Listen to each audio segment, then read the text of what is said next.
PAUD 6B. Di sini saya akan menjelaskan materi pembelajaran pengembangan sentra, yaitu tentang ruang lingkup pembelajaran di PAUD. Yang pertama, konsep pembelajaran anak usia dini. PAUD memegang peranan penting dan menentukan bagi sejarah perkembangan anak selanjutnya, karena merupakan fondasi bagi dasar kepribadian anak. Anak yang mendapatkan pembinaan yang tepat dan efektif sejak usia dini akan mendapatkan meningkatkan kesehatan serta kesejahteraan fisik dan mental yang berdampak pada peningkatan prestasi belajar anak. Kemudian, menurut Al-Ghazali, jika anak dibiasakan dengan kebaikan dan diajarinya, maka akan tumbuh di atas kebaikan itu dan akan menjadi orang yang bahagia dunia akhirat. Kemudian, pendidikan karakter. Pendidikan karakter yang pertama, peranan sekolah dan keluarga dalam pendidikan karakter. Yang kedua, karakter anak usia dini tumbuh dari kebiasaan. Yang ketiga, hakikat pendidikan karakter bagi anak usia dini. Kemudian di sini ada juga tahapan perkembangan. Tahapan perkembangan anak dibagi menjadi 10 phase antara lain. Yang pertama prenatal, masa konsepsi sampai melahirkan, di mana periode ini dimulai pada saat pembuahan. Neonatal, bayi baru lahir. Kemudian bayu 0 sampai 2 tahun. Kemudian awal kanak-kanak 3 sampai 6 tahun. Kanak-kanak akhir 7 sampai 10 tahun. Kemudian puber 11 sampai 15 tahun. Remaja 16 sampai 12 tahun. Dewasa dini maksudnya 22 sampai 40 tahun. Dewasa 41 sampai 60 tahun, lanjut 61 dan seterusnya. Kemudian aspek-aspek perkembangan anak. Yang pertama, perkembangan fisik motorik. Yang kedua, perkembangan sosio-emosional. Yang ketiga, perkembangan kognitif. Yang keempat, perkembangan bahasa. Melalui melatih anak belajar bahasa dapat dilakukan dengan cara berkomunikasi melalui berbagai setting berikut, antara lain kegiatan bermain bersama, kemudian bercerita, bermain boneka tangan, bisa yang dapat dimainkan dengan jari, wiggle play kalau nggak salah itu bahasa Inggrisnya ya. Anak berbicara mewakili boneka ini dan belajar bermain dalam kelompok, cooperative play dan cooperative learning. Kemudian di sini ada lingkungan anak usia dini. Lingkungan anak usia dini mengandung lingkungan ekologi yang berorientasi pada yang pertama, lingkungan fisik yang terdiri dari objek, materi, dan ruang. Kemudian yang kedua, lingkungan yang bersifat aktivitas. Di sini terdiri dari kegiatan bermain, kebiasaan sehari-hari.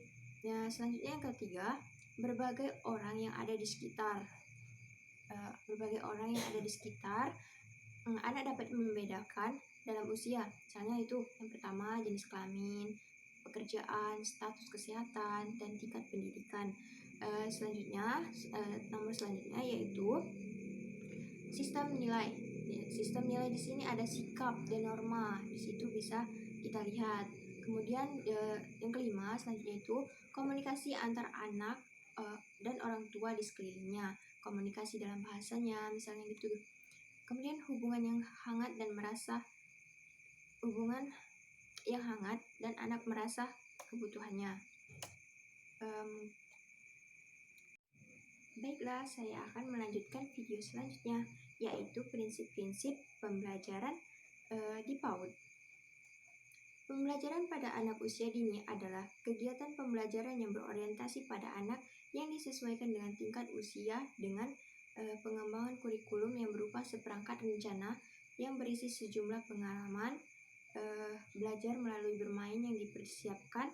Kemudian belajar melalui bermain yang dipersiapkan oleh pendidik dengan menyiapkan materi, konten, dan proses belajar. Kemudian prinsip-prinsip teoritis dalam pembelajaran dalam pendidikan anak usia dini. Usia anak adalah sebagian dari kehidupan secara keseluruhan. Secara keseluruhan merupakan masa persiapan untuk menghadapi kehidupan yang akan mendatang. Kemudian fisik dan mental, kesehatan sama pentingnya untuk dengan karakter berpikir maupun aspek psikis spiritual pada anak. Kemudian motivasi intrinsik. Motivasi dari dalam diri, anak akan menghasilkan inisiatif sendiri, kemudian yang sangat bernilai. Program pendidikan pada anak usia dini perlu menentukan pada pentingnya sikap, disiplin, kemudian karena sikap tersebut dapat membentuk watak dan kepribadiannya pada seseorang anak. Kemudian, tolak ukur pembelajaran anak hendaknya bertumpu pada hal-hal atau kegiatan yang telah mampu dikerjakan anak, bukan yang apa yang tidak dikerjakan pada anak. Kemudian suatu kehidupan terjadi pada diri anak, khususnya pada kondisi yang menunjang. Kemudian apabila dikatakan dengan program pendidikan prasekolah, khususnya taman kanak-kanak, maka ada beberapa prinsip pelaksanaan pendidikan di taman kanak-kanak tersebut, yaitu yang pertama, TK perlu menciptakan situasi pendidikan yang memberikan rasa aman dan menyenangkan bagi anak didik. Yang kedua, setiap anak didik merupakan anak yang unik, maka sebaiknya diberikan kegiatan yang bervariasi dan perhatian yang bersifat individual. Yang ketiga, pelaksanaan pendidikan harus mempertimbangkan kematangan anak untuk memperoleh kemampuan yang baru.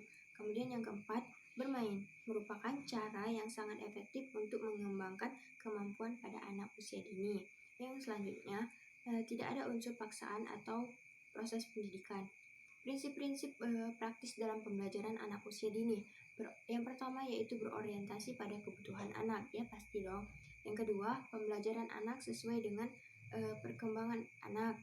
Kemudian mengembangkan kecerdasan majemuk. Yang selanjutnya belajar melalui bermain. Kemudian tahap perkembangan anak usia dini. Anak adalah peserta didik yang paling aktif. Kemudian interaksi sosial anak, lingkungan yang kondusif, kemudian stimulasi secara holistik, merangsang kreativitas dan inovasi, terus mengembangkan kecakapan hidup, memanfaatkan potensi lingkungan, pembelajaran sesuai dengan kondisi sosial budaya. Kemudian prinsip pembelajaran menurut Mustafa, di sini ada beberapa ahli. Yang pertama menurut Mustafa, berangkat dari yang dibawa anak-anak, aktivitas belajar harus menantang pemahaman anak dari waktu ke waktu. Kemudian guru menyodorkan persoalan-persoalan yang relevansinya tengah dirasakan pembelajaran. Kemudian selanjutnya guru membangun unit-unit pembelajaran yang unik seputar tentang konsep-konsep tentang tema-tema dasar pada PAUD. Oke, video selanjutnya kita lanjut ya. Merancang, memilih, dan membuat APE pembelajaran sentra. Media pembelajaran mempunyai peranan yang sangat penting dalam proses pembelajaran belajar mengajar. Dengan adanya media, proses kegiatan belajar mengajar akan semakin dirasakan manfaatnya. Penggunaan media diharapkan dengan menumbuhkan dampak positif seperti munculnya proses pembelajaran yang lebih kondusif, terjadinya umpan balik dalam proses belajar mengajar. Kemudian apa yang itu alat permainan edukatif, kemudian cara memilih APE, apa fungsi APE, itu harus dipelajari. Kemudian pengertian alat permainan edukatif, di sini kita terlebih dahulu apa itu APE, alat permainan edukatif. Nah, di sini kita pelajari dulu.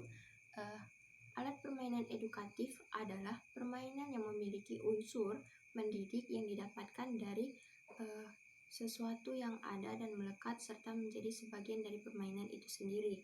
Kemudian selain itu, permainan ini juga memberi rangsangan atau respon positif terhadap indera permainannya. Indera yang dimaksud di sini adalah indera pendengaran, indera penglihatan, suara, dan motorik, kognitif, dan lain sebagainya. Di situ tertera semua.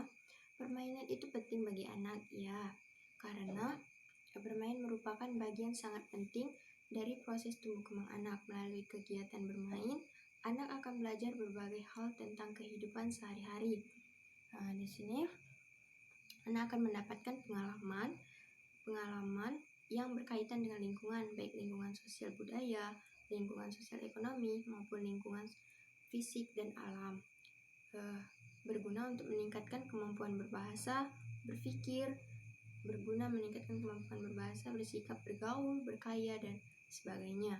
Kemudian adapun manfaat dari APE, alat permainan edukatif. APE untuk pengembangan fisik motorik yang pertama. Yang kedua, APE untuk pengembangan kreativitas. Yang ketiga, APE untuk pengembangan bahasa. Kemudian yang keempat, APE untuk pengembangan kognitif, untuk pengetahuan pada anak ya. Kemudian APE untuk pengembangan sosial. Di sini selain ada manfaat, ada juga fungsi. Fungsi dari permainan edukatif atau yang disebut dengan APE adalah yang pertama menciptakan situasi bermain belajar yang menyenangkan bagi anak dalam proses pembelajaran berangsangan indikator pada kemampuan anak. Yang kedua, menumbuhkan rasa percaya diri pada anak. Memberikan rasa percaya itu yang pertama yang tentang positifnya ya. Kemudian dalam suasana yang menyenangkan. Yang ketiga, memberikan stimulus dalam pembentukan perilaku dan pengembangan kemampuan dasar. Kemudian yang nomor selanjutnya, memberikan kesempatan untuk bersosialisasi, berkomunikasi dengan teman sebaya agar kemampuan bahasanya itu dapat lancar. Kemudian memilih alat permainan edukatif yaitu syarat edukatif. Syarat-syarat edukatif di sini ada maksudnya bahwa pembuatan alat edukatif itu sesuai dengan program pendidikan yang berlaku sehingga pembuatannya sangat membantu pencapaian tujuan-tujuan yang terdapat di dalam program pendidikan yang ada. Kemudian dalam pembuatan APE ini seharusnya kuat, kokoh, dan tahan lama. Di sini dapat disimpulkan bahwa alat permainan edukatif adalah segala sesuatu yang dapat dipergunakan sebagai sarana atau peralatan untuk bermain yang mengandung nilai pendidikan dalam merangsang pertumbuhan otak anak, mengembangkan seluruh aspek potensi anak. Sedangkan menurut Sofiyatanu Ar-Rahman, alat permainan edukatif adalah alat yang dirancang khusus untuk kepentingan pendidikan, khususnya untuk anak prasekolah, dalam meningkatkan aspek-aspek perkembangan semua potensi anak. Mungkin itu saja penjelasan materi pembelajaran sentra saya. Mohon maaf apabila ada kesalahan. Kepada Allah saya mohon ampun. Wabillahi taufiq wal hidayah. Wassalamualaikum warahmatullahi wabarakatuh.